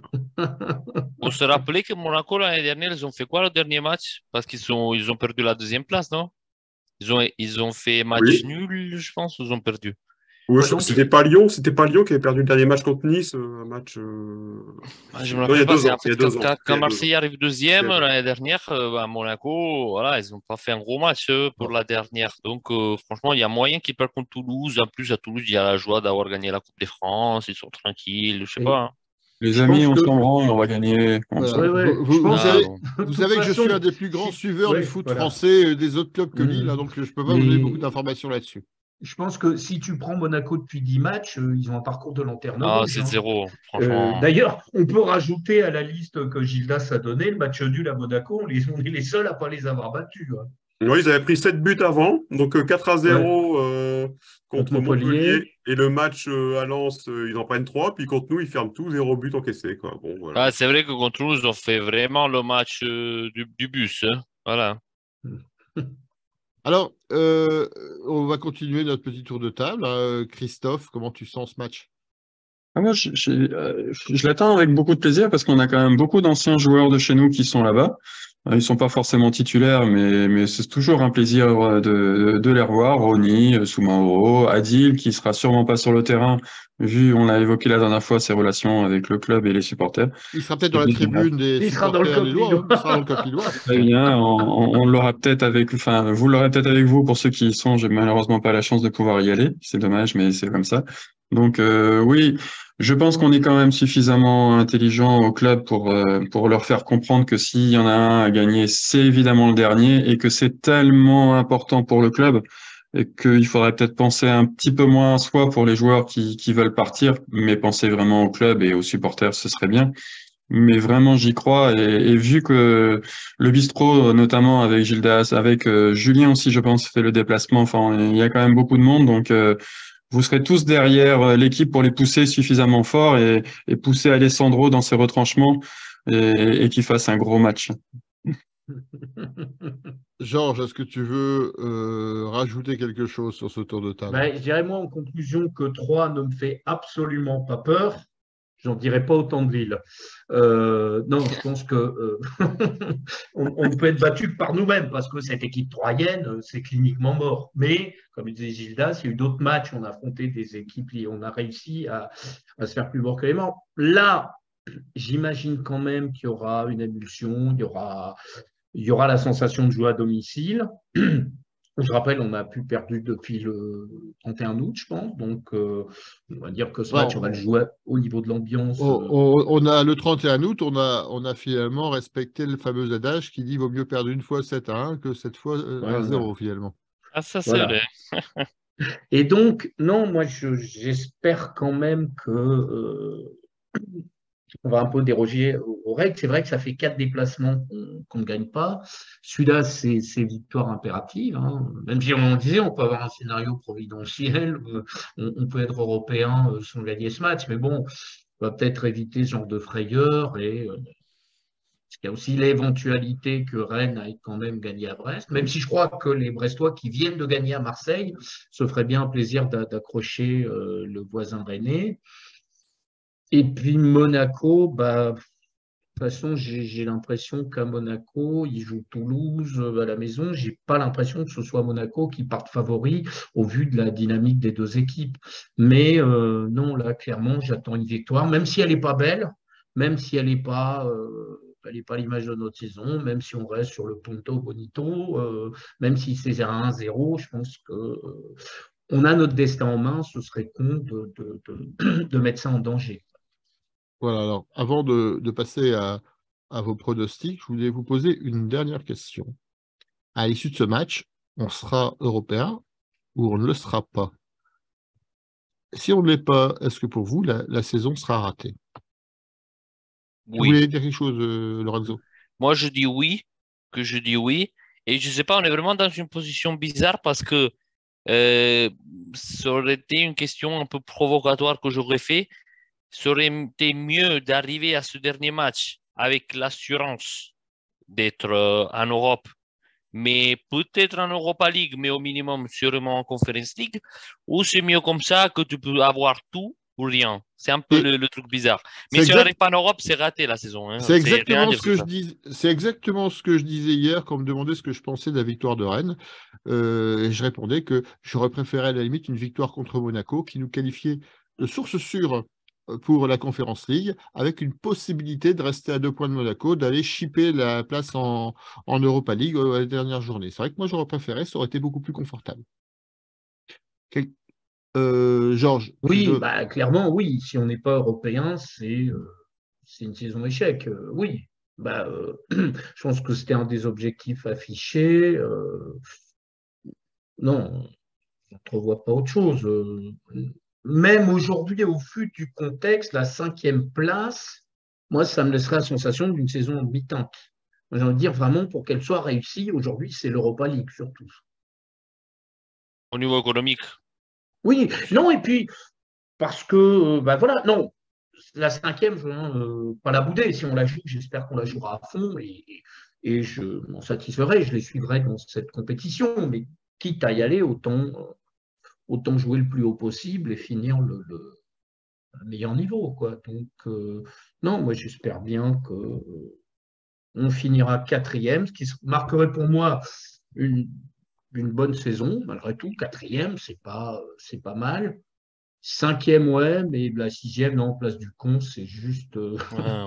c'est juste insupportable, quoi. Gildas, alors, bonne saison ou mauvaise saison si on n'est pas européen? Déjà, on est le 7e budget, je crois. Sur le 7e budget, il Sixième me ex semble. aequo, je crois, à peu près, Sixième avec ex Nice. aequo.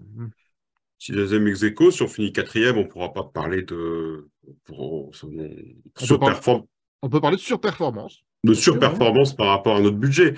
Maintenant, on peut aussi remercier Rennes et Monaco d'être aussi irréguliers, qui nous permet de rester dans la course. L'inverse est aussi Eux vrai. aussi, ils peuvent nous remercier, hein. Eux aussi peuvent nous remercier. Donc voilà, on se remercie tous. Et Après, Lyon, n'oublions pas Lyon dans cette course. n'oublions Voilà. pas Lyon, ouais, tout à Lyon, fait. Cette course c'est vraiment le escargot. peloton du Nice fair qui a play, hein. descendu. Hein. À un moment, il y a une hype Il y niçoise, on avait était à Nice. égalité de points et Nice s'est Ouais, terminé. Et bien ils ont sûr. fait. À un Voilà. moment donné, les gars, le problème, c'est que si Nice ou Lyon ne font pas l'Europe l'année prochaine, c'est pas un problème au niveau économique. On Si est le con. LOSC n'est pas en Europe, moi, j'ai peur que vraiment, il n'y a même pas des joueurs qui vont arriver. Donc, bon, Alors, pas vraiment rien, mais même le mercato va changer beaucoup. Par contre, Nice et Lyon, pour moi, ils ont quand même, entre guillemets, une assurance de pouvoir avoir au minimum une autre été où ils peuvent prendre des joueurs, essayer l'année prochaine d'arriver en Europe. Nous, je sais pas, hein. ouais, on a souvent parlé de la saison potentielle, de tous les regrets, de tous les gâchis, vu tous les points. Comme tu as dit tout à l'heure, Lorenzo devrait être qualifié déjà, hein, si avec tous les points qu'on a laissés en route. Donc, ce serait un moindre mal qu'on finisse finalement européen. Et moi, l'Europa Conference League, ça me ferait moins triper que l'Europa League. Hein. Vraiment, ça fait moi, ça fait coupe à terre toto, quoi. Franchement, Moi, regardez les. c'est mon côté bavard. Moi, j'aime bien quand on rajoute conférence à une compétition de football. Oh, après, il y a un peu la nostalgie des matchs dans les stades champêtres, dans les quarts de finale au printemps, quoi. Ouais, mais pas tant que ça. Quand tu vois le Non, mais Ah après, oui, programme t'as des creusé, quarts, ouais, c'est vrai. des quarts de finale, la finale, c'est Fiorentina-West Ham. On a l'impression que c'est la Champions League il y a 15 ans. ouais, Bon, ou ça, c'est des équipes historiques. Mais à T'as part raison, ça, ça peut être Même l'Europa l'année League dernière, il y aussi. avait une belle affiche. Je crois que si c'était vous l'année regardez les huitièmes ou les quarts des finales, les Sivasspor, les AZ Alkmaar, tout ça, c'est des équipes que nous, on peut jouer. La Conference League, si tu es dedans, faut la jouer à fond. Parce que Nice, franchement, ils ont tiré la demi-finale comme ça, mais sinon, il y avait moyen d'arriver même en finale, Ouais, peut-être. Donc, quand même une demi contre la Fiorentina. Donc, je pense que c'est vraiment une compétition. L'Europa League, à voir. Parce que tu peux tomber sur des équipes. Il y a Liverpool. mm. Voilà, Ça tu tombes dépend dans la du poule de tirage. Liverpool, c'est un problème. Mais Ouais, je pense que ouais, vu nos antécédents européens, quoi qu'il arrive, on sera sur un chapeau assez. Voilà. ouais, mais Il y a quand non, mais même moyen. Voilà. les gars, est-ce qu'il vaut mieux sortir en 16e d'Europa League ou aller en demi-finale de Conference League? Moi, j'ouvre le débat, quoi. Ah Voilà. non, mais moi je te On peut rejoins de faire toute un petit, façon. on peut faire un petit parcours en Conference League, tandis qu'en Europa, c'est. Moi, j'ai mon avis là-dessus. Plus on va loin, quelle que soit la taille de la coupe, Plus on va voyager. mieux c'est pour l'expérience et pour le club. Moi, je vais plus triper à jouer une demi-finale de Conference League qu'à me faire éliminer en 16e Bah de ouais, l'Europa League. C'est évident et il n'y Ouais, a, mais dans ce y a cas, même pas de débat. est-ce que notre Allez, situation sera plus enviable en Europa League que le voisin qui va jouer à la Ligue du Champion et qui risque sûrement dans le chapeau 4 de faire un bref passage, quoi. bah oui, aller en Ligue des Champions et prendre des branlées, moi ça m'intéresse pas hein, en tant que supporter. Moi je préfère avoir mon club qui. Voilà, Tu as dit le mot, Gidas, tu as dit le mot. Nous, on réfléchit en termes de supporters. Je pense que le club est loin de tout ça. Le club s'en fout. Le club veut finir quatrième. Après, si tu arrives en Ligue des Champions, les gars, il y a beaucoup d'argent qui rentre. Oui, justement, L'Inter qui exactement fait la ça. finale cette Bien année, sûr. il s'est sauvé avec ça. Tout à l'heure, Gildas a abordé un point, c'est qu'on avait un 7e budget, on va finir peut-être quatrième. Donc voilà, ça va ramener plus d'argent et voilà, on réfléchit en termes de budget. Le club réfléchit en termes de budget. Ils veulent être quatrième pour jouer l'Europe, mais surtout pour ramener des pépettes parce que c'est le football de nos jours. Le club se fout pas mal d'aller en Slovénie, d'aller je ne sais où, jouer contre un club bis. Ils s'en tapent totalement. Ils veulent jouer l'Europe, ils veulent être présents sur la scène européenne, attirer des joueurs parce qu'ils jouent l'Europe. Bientôt, Et bah oui. basta. Après, voilà, après c'est tout. Je pense que eux s'en foutent totalement. Les joueurs veulent jouer des compétitions européennes et attirer les plus gros joueurs et avoir un plus gros budget. Et puis nous, c'est envisager des beaux déplacements. Nous, oui, voilà, nous, Ouais, c'est nous, voilà.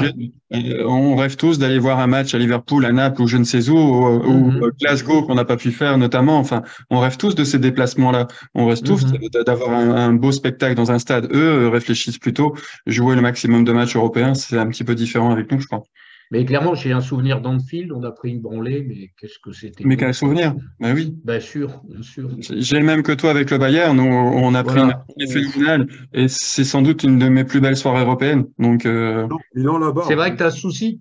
Tu quittes le stade, tu sais que tu as pris une tôle. Si tu t'en tiens à ce qui s'est passé sur le terrain, il y a de quoi être frustré. Et finalement, pas du tout, quoi. on a Pas le du sourire, tout. on boit des bières. Alors, Ouais, moi, j'en conclus deux choses. C'est d'abord que ma question était excellente, vu qu'elle a suscité des réactions, des bien interactions sûr. entre vous, et c'était passionnant. Deuxièmement, je fais une information pour les auditeurs. Rassurez-vous, les piliers du bistrot ne virent pas au masochisme, hein, donc ne vous inquiétez pas, on sera encore là l'année prochaine et à la fin de saison, et avec des sentiments tout à fait louables et notables. Alors, je reprends les commentaires. Alors, j'ai vu dans les échanges, c'est pas Trifred, je l'appelle Trifred depuis le début, c'est Trulfred. Alors, je vais quand même continuer à t'appeler Trifred parce que c'est compliqué à prononcer. Donc, excuse-moi, Trulfred, mais tu seras mon Trifred, ce sera mon petit surnom personnel que je te donne comme ça en face à face. Donc, si on donne des cadeaux, aux adversaires de notre défense, avec notre défense, on peut avoir peur, en préférence au match de 3. Saison ratée, toujours lui, vu le jeu et les points bêtement perdus. On a juste à faire le même résultat qu'une des deux équipes pour être européen. Ah, ça, c'est- Si on fait un match nul et qu'il y a une des deux équipes qui fait match nul également, on reste devant et donc on termine en Conference League.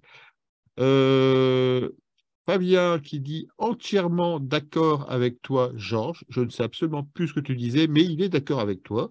Il faut le retenir. Moi aussi, je suis d'accord avec toi. Thierry, l'Europa League est bien plus alléchante. Nathalie, si on n'est pas européen, on pourra se remémorer les matchs pour lesquels on a perdu des points bêtement. Vincenzo, mauvaise saison si nous ne sommes pas européens. Wilfred, je vais avoir du mal. Gildas, si c'est un échec, il s'adresse à toi, Gildas. Si c'est un échec, car tu n'auras pas chaque année autant de grosses équipes qui se loupent. Alors, Vincenzo, mieux vaut la Conference League que rien. Puis ça expose pour Fred nos joueurs pour les vendre derrière. Donc voilà, tout le monde va un peu dans le même sens. Conference League, Europa League, peu importe. L'important, c'est qu'on soit européen pour finalement réussir ces premières saisons de Fonseca à Lille. 22h05, il est temps de terminer. Peut-être un petit tour de table des pronostics. Vos pronostics, Lorenzo. Un partout. 1-1. C'est un but de Mava Baldé. Je pense que c'est son dernier match à 3. J'espère qu'il n'est pas là, mais je suis sûr qu'il est là. Donc, il va mettre un but. Et lorsque, je ne sais pas, un bon but d'Alexandro qui nous donne l'Europe, ça serait pas mal quand même. Et après, je vais voir Christophe Vieux ici en direct la semaine prochaine. Si Alexandro nous amène à l'Europe, c'est vrai. C'est dur après s'excuser. Hein. Alors, Olivier est confiant, victoire 0-2 pour Lille. Live qui nous dit 0-1 pour Lille avec un but de Rami contre son camp à la 96e minute. Ah bon. Donc, ce serait joli, ça, ce serait joli. Georges, est-ce que tu as tes pronostics pour ce match? Moi, j'envisage deux choses. Scénario catastrophe, la défaite 1-0, mais l'autre, sinon, c'est que vraiment, on joue les Troyens pour ce qu'ils sont et on sort notre match. Et là, je vois un 3-0 tranquille. À la mi-temps, peut-être. Donc, je vais garder l'option du 3-0, évidemment. Alors, Gildas, l'heure de vérité. Je sens qu'ils vont jouer avec nos nerfs. Je le sens. Donc, finalement, les matchs où on a déroulé cette année, il n'y en a pas eu tant que ça. Si vous regardez bien, Ajaccio. il y a eu Auxerre en début de saison, Ajaccio. 3. pas eu. À 3 à l'aller. Il y a eu Trois à l'aller, Strasbourg là-bas. Mais moi, je dis 2-1 pour Lille, mais je sens qu'on va faire de l'huile. Christophe, est-ce que tu veux Je suis d'accord avec Gilles, c'est exactement le match d'Angers, la nuit du titre, où on mène 2-0 et on se prend un but et on fait cacamou tout le reste du match. Donc, je pars là-dessus aussi. 2-1 pour Lille. Alors, beaucoup de cacamou chez les piliers du bistrot, un peu moins, c'est plutôt cacadur chez les internautes. Moi, et vivant que la saison se termine, parce que après Patrick Bruel la semaine dernière, je vous fais 10 minutes sur le cacamou et le cacadur. Vivement les vacances. Hein. Alors, Fabien qui nous dit 2-0 pour le LOSC face à 3. Trim Fred, je vais quand même essayer de dire à la vérité. Apparemment, TRL, c'est le diminutif de Tirlois. C'est un hommage à Alain Tirlois, qu'on salue au passage. Je ne sais pas s'il nous écoute, mais très sympathique Alain Tirlois, à qui on passe un grand bonjour. Hein. Donc pour lui, 0-4, quadruplé de David. Il finit meilleur buteur du championnat. Et donc après, il lui rajoute c'est beau de rêver. Pas du tout. C'est tout à fait réaliste comme pronostic. Alors, Lorenzo fait une prière au Vatican pour une victoire lilloise. Il n'a pas apprécié ton match Je suis nul. pas si proche du centre de l'Italie, donc voilà. Je suis un peu loin, mais bon, On j'essaye. a Fabien qui précise, c'est à Montpellier chez eux qu'on avait déroulé également. Et on a Nathalie qui nous dit que sa fille Perle, qui ont fait un gros bisou, pronostic 1-3 pour le LOSC. Donc voilà, des pronostics plutôt positifs dans l'ensemble. Maintenant, on verra. Hein, le LOSC est capable de tout. C'est pour ça qu'on l'aime. Hein. Le LOSC, Oui, il est capable du meilleur et du pire. Et on espère simplement que samedi, ce ne sera pas dans le pire qui sera le meilleur. Donc, on salue la FFF, mais pas celle du foot, hein, celle du folk. Voilà, il est temps pour nous de terminer cette émission.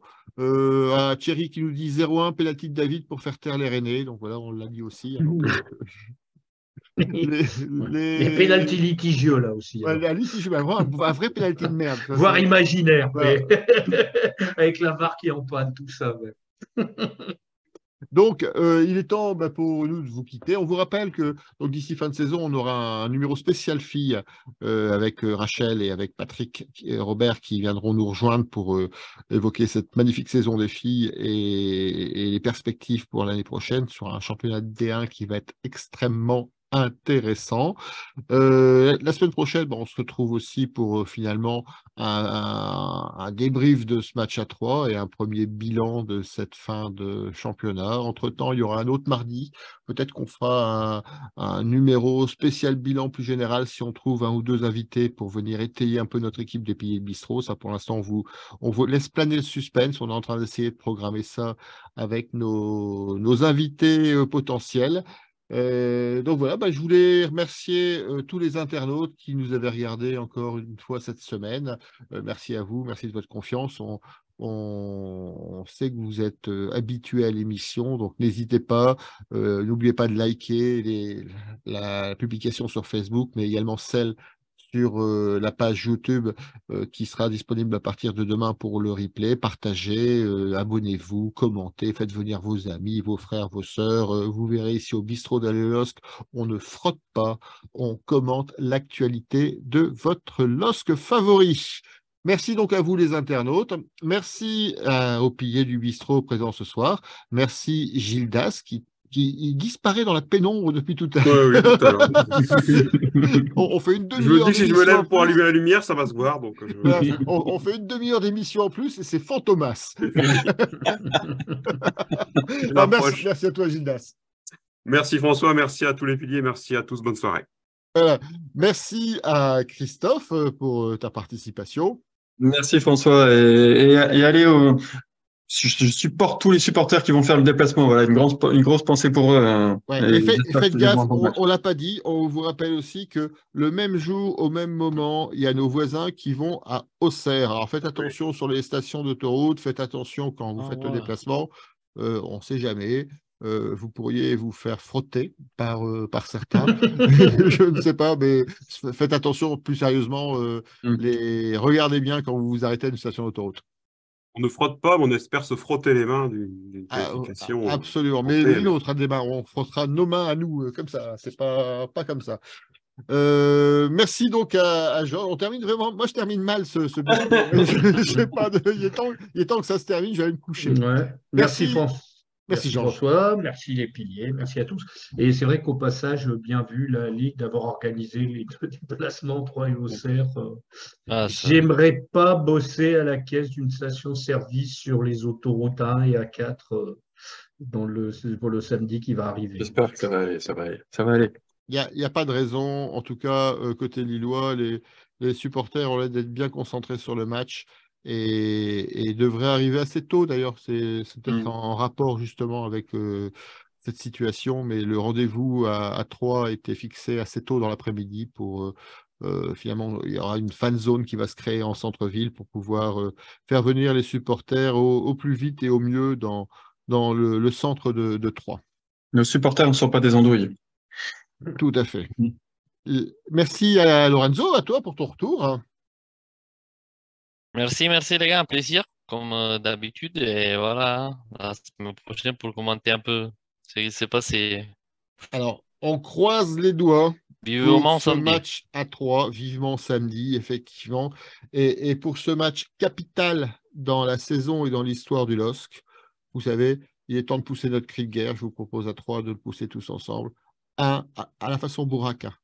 J'aimais bien sa façon. Donc, 1, 2, 3. Allez, LOSC! Le LOSC. Allez, salut, ciao, à bientôt. Bonne soirée. Bonne soirée à tous. Ciao, ciao.